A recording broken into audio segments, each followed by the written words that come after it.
Why do human beings search for meaning even when life is comfortable? Why does prosperity never seem to silence the question?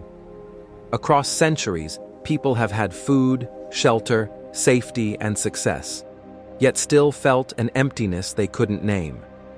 Empires rose with unmatched wealth and still asked, "What is all this for?"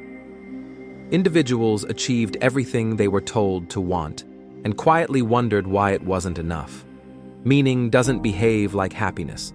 It doesn't arrive automatically when conditions improve. In fact, the more secure life becomes, the louder the question often grows. Why? What if the search for meaning isn't a luxury of comfort, but a response to something deeper and older than civilization itself? What if meaning isn't something we add to life, but something life demands from us? There is one clue, subtle, unsettling, and ancient, that reshapes everything we think we know about why we seek meaning at all. To understand this, we need to step backward, not into modern psychology, but into the long arc of human history. For most of human existence, survival was the dominant concern. Hunger, predators, disease, and uncertainty shaped daily life. And yet, even in those harsh conditions, humans told stories, buried their dead with care, painted symbols on cave walls, and passed down myths explaining why the world existed. These acts didn't help people hunt better or survive longer. They helped them understand. Meaning appeared early, not after survival was solved, but alongside it. Ancient civilizations reveal the same pattern. Mesopotamians believed their cities existed to serve cosmic order. Egyptians aligned their entire society with the afterlife. The Greeks asked not just how to live, but what a good life even meant. The Romans obsessed over legacy and honor.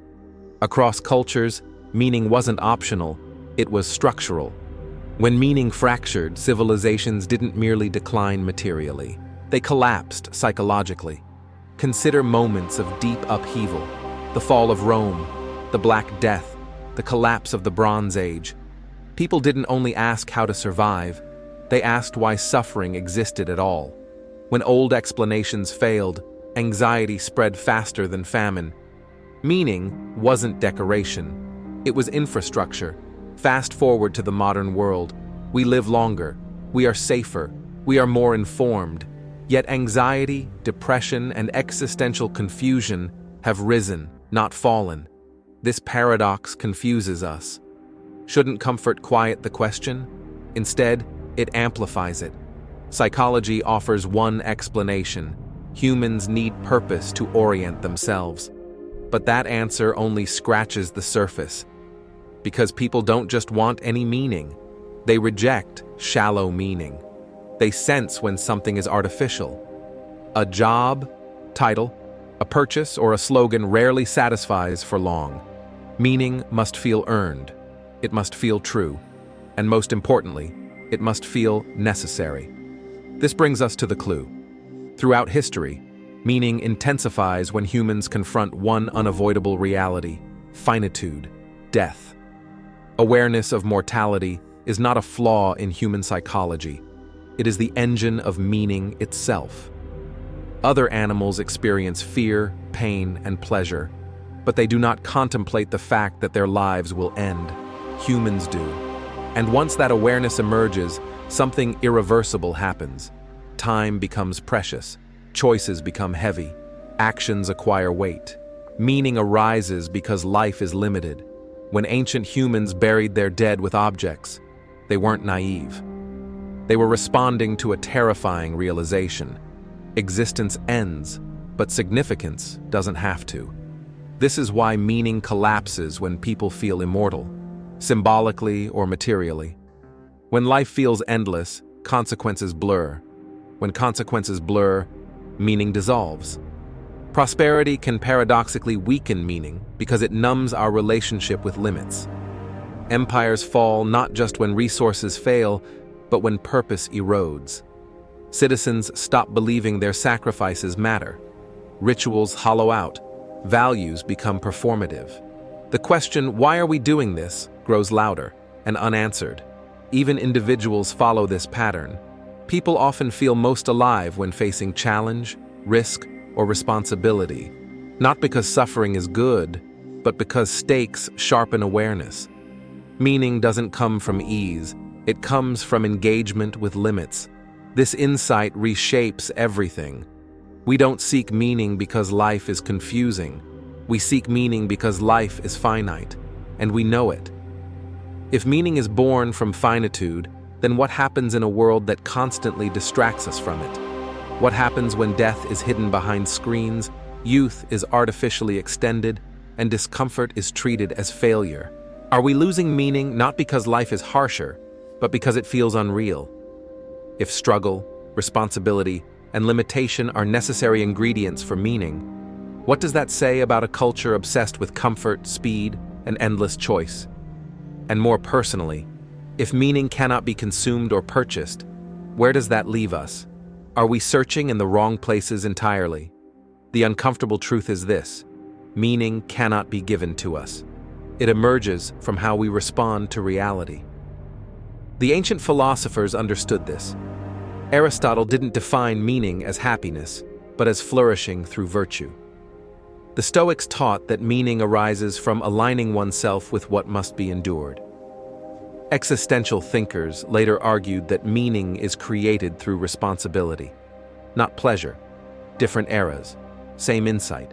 Meaning appears when we accept limits instead of escaping them, when we commit to something knowing it will cost us, when we care despite uncertainty, when we choose responsibility over avoidance. This is why people often discover meaning not at their highest moments, but at their hardest. Raising a child, caring for the sick, building something slowly, standing for a value that carries risk. Meaning is not a feeling. It's a relationship between what matters and what it costs. The modern crisis of meaning is not proof that humans are lost. It is proof that humans are refusing to face what makes meaning possible. We are not starved for information. We are starved for significance. And significance cannot exist without stakes. The clue that reshapes everything is simple, but unsettling. Meaning emerges when something matters enough that losing it would hurt. That pain is not a flaw. It is the signal. When we try to design a life without discomfort, we accidentally design a life without meaning. When we remove friction, we remove depth. When everything is optional, nothing is sacred. This does not mean suffering should be sought. It means suffering must be integrated. Meaning is not found by asking, "What do I want?"